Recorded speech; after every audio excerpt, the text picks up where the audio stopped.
ஈரானுக்கு எதிரான போர் முடிவை நெருங்குகின்றது. டொனால்ட் ட்ரம்ப் அதிரடி அறிவிப்பு.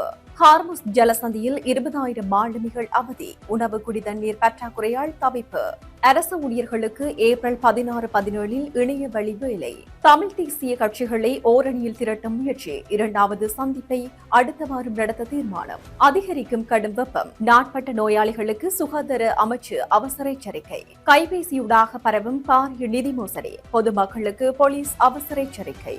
வணக்கம், இது யூரோப் தமிழின் இரவு நேர பிரதான செய்திகள். செய்திகளுடன் இருக்கும் நான் நோமிகா சாந்தகுமார். இனி தொடர்பான விரிவான செய்திகள்.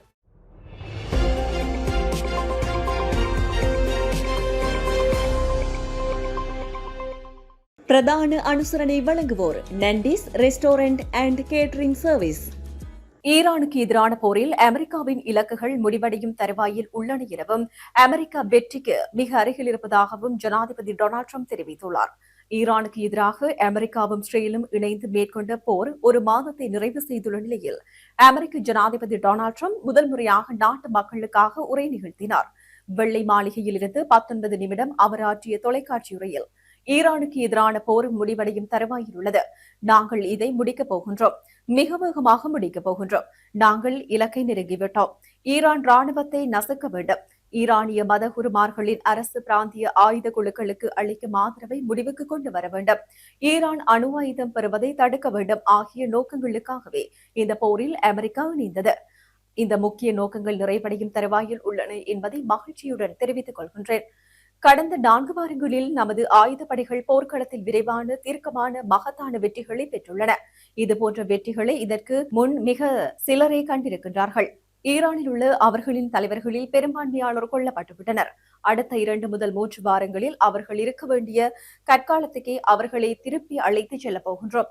அமெரிக்க பேச்சுவார்த்தையில் ஈரான் தீர்வை எட்டாவிட்டால் அவர்களின் ஒவ்வொரு மின் உற்பத்தி நிலையத்தையும் நாங்கள் தாக்குவோம். எல்லா வாய்ப்புகளும் எங்களிடம் உள்ளன. அவர்களிடம் எதுவும் இல்லை. அமெரிக்காவுக்கு ஆதரவாக இருக்கும் அரபு நாடுகள் காயப்படவோ அல்லது தோல்வியடையவோ நான் அனுமதிக்க மாட்டேன் என தெரிவித்தார். ஈரான் அமெரிக்கா இஸ்ரேல் போர் நடந்து வருவதால் ஹார்முஸ் ஜலசந்தியில் 2000 கப்பல்கள் 20,000 மாலுமிகளுடன் தவித்து வருகின்றன. கப்பல்களின் கையிருப்பில் உள்ள உணவு குடிதண்ணீரை குறைந்து வருவதால் அவர்களுக்கு இக்கட்டான சூழ்நிலை ஏற்பட்டுள்ளது.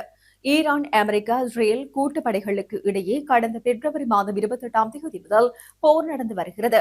இந்த நிலையில் ஹார்முஸ் ஜலசந்தி வழியே செல்லும் கச்சா எண்ணெய் கப்பல்களை ஈரான் முடக்கியுள்ளது.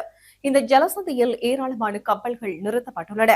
ஈரானின் அனுமதி பெறும் கப்பல்கள் மாத்திரமே இந்த ஜலசந்தியை கடந்து வெளிநாடுகளுக்கு செல்கின்றன. இந்த நிலையில் ஈரானின் முடக்கம் காரணமாக ஜலசந்தியில் 2000க்கும் மேற்பட்ட கப்பல்கள் 20,000க்கும் மேலான மாலுமிகளுடன் தவித்து வருகின்றது என தெரியவந்துள்ளது. மேலும் கப்பல்களில் உள்ள உணவு குடிதண்ணீர் போன்றவை குறைந்து வருவதால் அவர்கள் இக்கட்டான சூழலுக்கு தள்ளப்பட்டுள்ளனர்.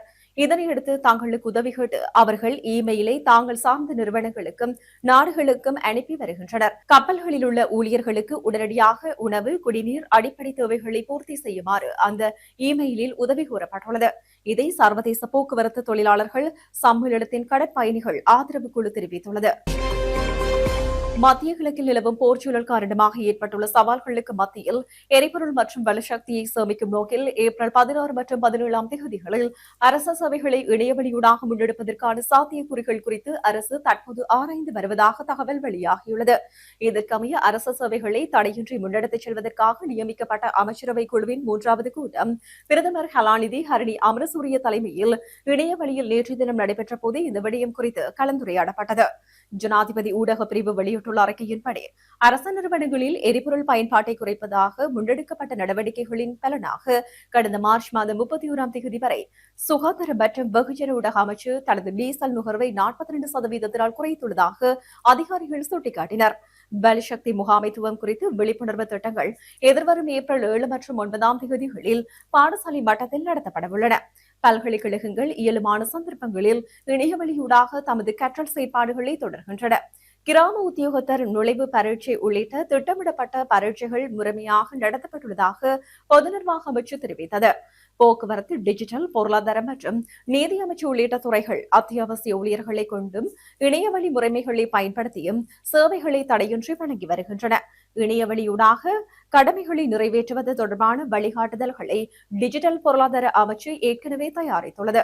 இது தொடர்பான உத்தியோகபூர்வ சுற்று நிரூபம் ஏப்ரல் மாதம் 20ஆம் தேதிக்கு முன்னர் வெளியிடப்படவுள்ளது. நாளாந்த வலுசக்தி நுகர்வு, எரிபொருள் கையிருப்பு மற்றும் அரசு ஊழியர்களின் வருகை போன்றவற்றை துல்லியமாக கண்காணிப்பதற்கு டிஜிட்டல் முறையிலான டாஷ்போர்ட் ஒன்றை அறிமுகப்படுத்துவது குறித்து இதன்போது ஆராயப்பட்டது. இந்த குழுவின் அடுத்த கட்ட சந்திப்பு எதிர்வரும் ஏப்ரல் 8ஆம் தேதி நடைபெறவுள்ளது. இனப்பிரச்சினைக்கான தீர்வு மற்றும் புதிய அரசமைப்பு உருவாக்கம் ஆகிய விவகாரங்களில் தமிழ் தேசிய அரசியல் கட்சிகளிடையே ஒருமித்த நிலைப்பாட்டை எட்டும் நோக்கில் தமிழ் சட்டத்தரணிகள் பேரவையினால் ஏற்பாடு செய்யப்பட்டுள்ள 2வது சந்திப்பு அடுத்த வார தொடக்கத்தில் நடைபெறவுள்ளது. இலங்கை தமிழரசு கட்சி, ஜனநாயக தமிழ் தேசிய கூட்டணி மற்றும் தமிழ் தேசிய மக்கள் முன்னணி ஆகிய கட்சிகளை ஒன்றிணைந்து கடந்த 2ஆம் தேதி கொழும்பில் 1வது சந்திப்பு நடைபெற்றது. இதன்போது சமஷ்டி முறையிலான அரசமைப்புக்கான சமூக ஒப்பந்தம் ஒன்றை தயாரித்தல் மற்றும் இனப்பிரச்சினை தீர்வில் தனித்து செயற்படுவதில்லை போன்ற முக்கிய இணக்கப்பாடுகள் எட்டப்பட்டன. இதனைத் தொடர்ந்து 2வது கட்ட பேச்சுவார்த்தையை கடந்த 19ஆம் தேதி நடத்த திட்டமிடப்பட்டிருந்தது. எனினும் நாட்டில் நிலவும் எரிபொருள் தட்டுப்பாடு உள்ளிட்ட நெருக்கடி நிலைகள் காரணமாக அந்த சந்திப்பு திகதி குறிப்பிடப்படாமல் ஒத்திவைக்கப்பட்டது. இந்த சூழலில் தமிழ் சட்டத்தரணிகள் பேரவையின் ஒருங்கிணைப்பாளரான KS ரத்ரவேல், வி புவிதரன், பேராசிரியர் A Sarveswaran, Suganthi Rajakulendra, VS நுரஞ்சன், GK Ranitha மற்றும் MU தினேஷ் ஆகியவை ஏப்ரல் மாத தொடக்கத்தில் கூடி இதுகுறித்து ஆராய உள்ளனர். சம்பந்தப்பட்ட கட்சிகளின் பிரதிநிதிகளின் வசதியை பொறுத்து இந்த 2வது தீர்க்கமான சந்திப்பு அடுத்த வார தொடக்கத்தில் நடைபெறுவதற்கான அதிக சாத்தியக்கூறுகள் காணப்படுவதாக தமிழ் சட்டத்தரணிகள் பேரவை வட்டாரங்கள் தெரிவிக்கின்றன. தற்போது நிலவும் கடும் வெப்பமான காலநிலை காரணமாக நீரிழிவு, இதய நோய்கள் மற்றும் புற்றுநோயினால் பாதிக்கப்பட்டவர்கள் அதிக அவதானத்துடன் இருக்குமாறு சுகாதார நிபுணர்கள் எச்சரிக்கை விடுத்தனர்.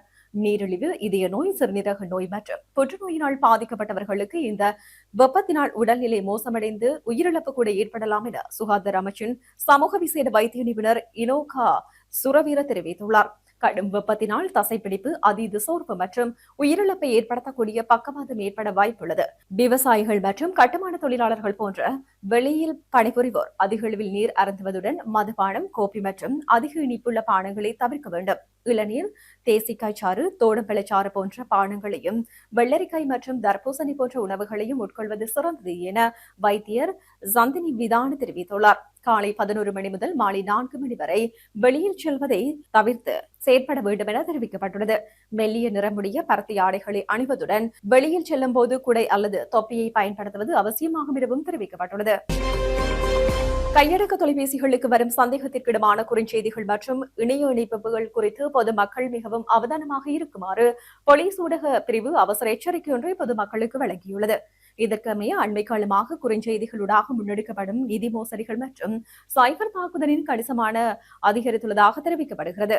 இதுகுறித்து போலீஸ் வெளியிட்டுள்ள வழிகாட்டுதல்களில் குறிப்பிடப்பட்டுள்ளதாவது: உங்களுக்கு வரும் குறுஞ்செய்திகளில் உள்ள இணைய இணைப்புகள் கிளிக் செய்வதற்கு முன்னர் அதற்கு இறுதி பகுதியை நன்கு அவதானிக்க வேண்டும். குறிப்பாக NET, XYZ மற்றும் CC போன்ற வல்லமைக்கு மாறான முனைகளை கொண்ட இணைய இணைப்புகளை திறக்க வேண்டாம் என அறிவுறுத்தப்பட்டுள்ளது. இவ்வாறான இணைய முகவரிகள் பெரும்பாலும் தனிநபர் தரவுகளை திரட்டுவதற்கும் வங்கிக் கணக்குகளில் உள்ள படத்தை மோசடி செய்வதற்கும் பயன்படுத்தப்படுகின்றன.